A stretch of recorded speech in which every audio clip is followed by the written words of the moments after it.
ಎಲ್ಲ ವಿದ್ಯಾರ್ಥಿಗಳಿಗೆ ಕರ್ನಾಟಕ ಪರೀಕ್ಷಾ ಪ್ರಾಧಿಕಾರದಿಂದ ಶುಭವನ್ನು ಕೋರ್ತೇನೆ. ತಾವು ಕಳೆದ ಒಂದು ವರ್ಷದಿಂದ ನಿರಂತರವಾಗಿ ಪರಿಶ್ರಮವನ್ನು ಪಟ್ಟಿದ್ದೀರಾ. ತಮಗೆಲ್ಲರಿಗೂ ಈಗಾಗಲೇ ಗೊತ್ತು, CET ಪರೀಕ್ಷೆಯಲ್ಲಿ ಫಸ್ಟ್ ಇಯರ್ ಮತ್ತು ಸೆಕೆಂಡ್ ಇಯರ್ PUC ಎರಡೂ ಪಠ್ಯಕ್ರಮಗಳನ್ನು ಆಧರಿಸಿ ಪ್ರಶ್ನೆಗಳು ಬರುತ್ತೆ ಅಂತ ಈಗಾಗಲೇ ನಾವು ವೆಬ್ಸೈಟಲ್ಲಿ ಸಹ ನಮ್ಮ ಸಿಲೆಬಸ್ಸನ್ನು ಪಬ್ಲಿಷ್ ಮಾಡಿದ್ವಿ. ತಾವು ಅದ್ರ ಬಗ್ಗೆ ಎಲ್ಲ ನೋಡ್ಕೊಂಡಿದ್ದೀರಾ. ಅದಕ್ಕೆ ಸೀಮಿತವಾಗಿ ನಾವು ಪ್ರಶ್ನೆಯನ್ನು ಕೇಳ್ತೀವಿ.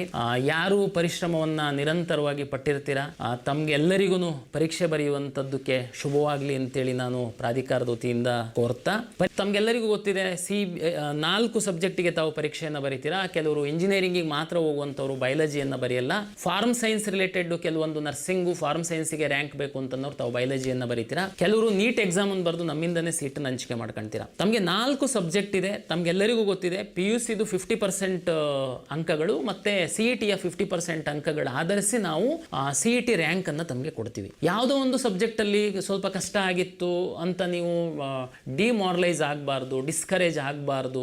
ನನ್ನ ವಿನಂತಿ, ತಾವು ತಾಳ್ಮೆಯಿಂದ ಪರೀಕ್ಷೆಯನ್ನು ಅಟೆಂಡ್ ಮಾಡಬೇಕು. ಯಾಕೆಂತಂದ್ರೆ ತಾವು ಪ್ರಶ್ನೆ ಪತ್ರಿಕೆ ನೋಡ್ತಿದ್ದಂಗೆ ಪ್ರತಿ ಸಬ್ಜೆಕ್ಟಿನ ಪ್ರಶ್ನೆ ಪತ್ರಿಕೆ ಬೇರೆ ಬೇರೆ ಥರ ಇರ್ಬೋದು. ನೀವು ಆರಂಭದಲ್ಲೇ ಪ್ರಶ್ನೆಗಳು ತಾವು ಓದದೇ ಇಲ್ದಿರುವಂಥದ್ದು ಬಂದಿರಬಹುದು. ಹಾಗಾಗಿ ಇನ್ನೂ 3 ಪತ್ರಿಕೆಗಳಿರುತ್ತೆ. ಆ ಪತ್ರಿಕೆಯಲ್ಲಿ ಇನ್ನೂ ಸಾಕಷ್ಟು ಪ್ರಶ್ನೆಗಳಿರುತ್ತೆ. ವಿದ್ಯಾರ್ಥಿಗಳಿಗೆ ನಾನು ಪರೀಕ್ಷಾ ಕೇಂದ್ರಕ್ಕೆ ಹೋಗಿ ತಾವು ಕುಳಿತುಕೊಳ್ತೀರಾ, ಮರಿದೆ ಮೊದಲು ತಮಗೆ 10 ಮಿನಿಟ್ಸ್ ಮೊದಲೇ OMR ಶೀಟನ್ನು ಕೊಡ್ತಾರೆ. ಸಮಾಧಾನವಾಗಿ ಬಂದಾಗ ಸಹ 10 ನಿಮಿಷ ಮೊದಲು ನಿಮಗೆ ಏನು OMR ಶೀಟನ್ನು ಕೊಡ್ತಾರೆ. ತಾವು ದಯಮಾಡಿ ನಿಮ್ಮ ರಿಜಿಸ್ಟರ್ ನಂಬರು, ಹೆಸರು ಇದನ್ನೆಲ್ಲ ಸಮಾಧಾನವಾಗಿ ತಪ್ಪಿಲ್ಲದೆ ಬರೀರಿ. ಅವಾಗ ಸ್ವಲ್ಪ ನಿಮಗೆ ಶಾಂತವಾಗ್ತೀರಾ. ಆಮೇಲೆ ಕಾನ್ಫಿಡೆನ್ಸ್ ಬರುತ್ತೆ. ಕ್ವಶನ್ ಪೇಪರ್ ಬಂದಾಗ ಸಹ ನಿಮಗೆ 1-2 ಕ್ವಶನ್ ಕಷ್ಟ ಇತ್ತು, ನಿಮಗೆ ಏನು ಚಿಂತೆ ಮಾಡಕ್ಕೆ ಹೋಗಬೇಡಿ. ಅದೇ ಏನು ಅಂತಿಮ ಅಲ್ಲ. ಅದರಲ್ಲಿ ಇನ್ನೂ ಸಾಕಷ್ಟು ಪ್ರಶ್ನೆಗಳಿರ್ತವೆ. ಮುಂದಿನ ಇನ್ನೂ 2 ದಿನ 3 ಪತ್ರಿಕೆಗಳಿರುತ್ತೆ. ಹಾಗಾಗಿ ಎಲ್ಲ ಪತ್ರಿಕೆಗಳ ರಿಸಲ್ಟ್ ಆಧರಿಸಿ ನಿಮ್ಮ ರ್ಯಾಂಕು ಡಿಕ್ಲೇರ್ ಆಗುವಂಥದ್ದು. ಹಾಗಾಗಿ ತಾವು ಸಮಾಧಾನವಾಗಿ ಶಾಂತವಾಗಿ ನೀವು ಪರೀಕ್ಷೆಯನ್ನು ಬರೆದರೆ ನಿಮಗೆ ಒಂದು ಯಶಸ್ಸು ಸಾಧ್ಯ ಇದೆ ಅಂತೇಳಿ ನಾನು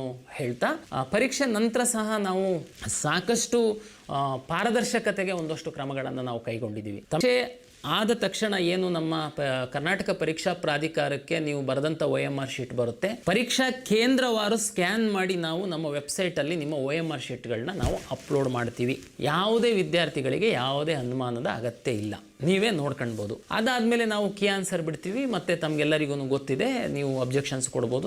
ಮತ್ತೆ ನಾವು PUC ರಿಸಲ್ಟನ್ನು ತಗೊಂಡು ನಾವು ನಿಮಗೆ ರ್ಯಾಂಕನ್ನು ಕೊಡುವಂಥದ್ದು. ಪರೀಕ್ಷೆಯ ನಂತರ ಸಹ ಅತ್ಯಂತ ಪಾರದರ್ಶಕವಾಗಿ ನಾವು ಫಲಿತಾಂಶ ಪ್ರಕಟಿಸುವಂಥದ್ದಕ್ಕೆ ಅಗತ್ಯವಿರುವಂತಹ ಎಲ್ಲ ಕ್ರಮಗಳನ್ನು ಪರೀಕ್ಷಾ ಪ್ರಾಧಿಕಾರ ಕೈಗೊಂಡಿದೆ. ಪರೀಕ್ಷೆಯನ್ನು ಸಮಾಧಾನವಾಗಿ ತಾವು ಬರಿಬೇಕು.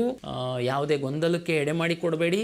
ನಾವು ಪ್ರಾಧಿಕಾರದ ವತಿಯಿಂದ ವ್ಯವಸ್ಥಿತವಾಗಿ ಪರೀಕ್ಷೆ ನಡೀಲಿಕ್ಕೆ ಎಲ್ಲ ಸಿದ್ಧತೆಗಳನ್ನು ಮಾಡಿಕೊಂಡಿದ್ದೀವಿ. ನಾವು ಟೈಮ್ ಟು ಟೈಮ್ ಏನು ಡ್ರೆಸ್ ಕೋಡ್ ಇರ್ಬೋದು, ಪರೀಕ್ಷೆಗೆ ಬಂದು ತಾವು ಬರೆಯುವಂಥ ಕ್ರಮಗಳಿರ್ಬೋದು, ಬೆಲ್ ಟೈಮಿಂಗ್ಸ್ ಇರ್ಬೋದು, ಎಲ್ಲದನ್ನು ತಮಗೆ ಕಮ್ಯುನಿಕೇಟ್ ಮಾಡಿದ್ದೀವಿ. ದಯಮಾಡಿ ಪ್ರಾಧಿಕಾರದ ಮಾರ್ಗಸೂಚಿಯನ್ನು ಪಾಲನೆ ಮಾಡಿ ಒಳ್ಳೆ ರೀತಿಯಲ್ಲಿ ತಾವು ಪರೀಕ್ಷೆಯನ್ನು ಬರೆದು ಯಶಸ್ಸು ಗಳಿಸಿ ಅಂತೇಳಿ ಎಲ್ಲ ವಿದ್ಯಾರ್ಥಿಗಳಿಗೆ ಪ್ರಾಧಿಕಾರದ ವತಿಯಿಂದ ಮತ್ತೊಮ್ಮೆ ಶುಭವನ್ನು ಕೋರ್ತೇನೆ. ನಮಸ್ಕಾರ.